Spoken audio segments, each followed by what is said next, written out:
Fuentes secundarias para la interpretación de los estatutos de la Corte Interamericana de Derechos Humanos.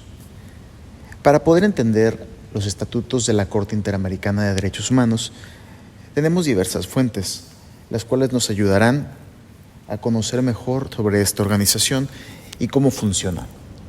Primeramente, para poder interpretar los estatutos, además de que es necesario conocer qué es la Corte Interamericana de Derechos Humanos, necesitamos entender cómo funcionan y cómo se regulan. Para esto existe el Reglamento de la Corte Interamericana de Derechos Humanos. Este reglamento como tal, acorde a lo que menciona su artículo primero, tiene como objetivo regular a la Corte Interamericana de Derechos Humanos, así como sus procedimientos. Es decir, este reglamento es necesario para que la Corte pueda regular sus actividades.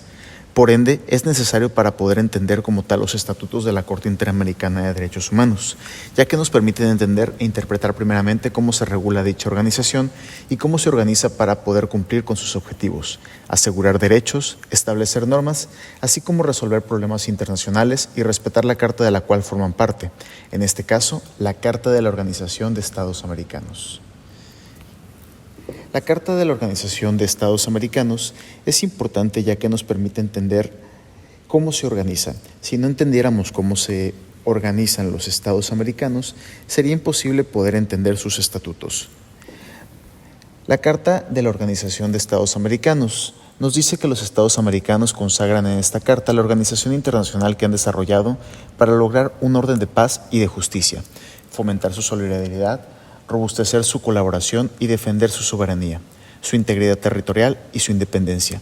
Es importante esta carta como fuente de interpretación, ya que para entender cómo funcionan los estatutos de la Corte Interamericana de Derechos Humanos, primero debemos conocer cómo se organizan sus estados participantes, quiénes son y cómo participan, así como su trasfondo histórico.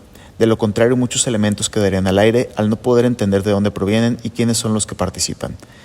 Los estados participantes, como tal en la Carta, se comprometen a mantener la paz y la seguridad internacional, así como tomar las mejores medidas para prevenir y eliminar amenazas de paz.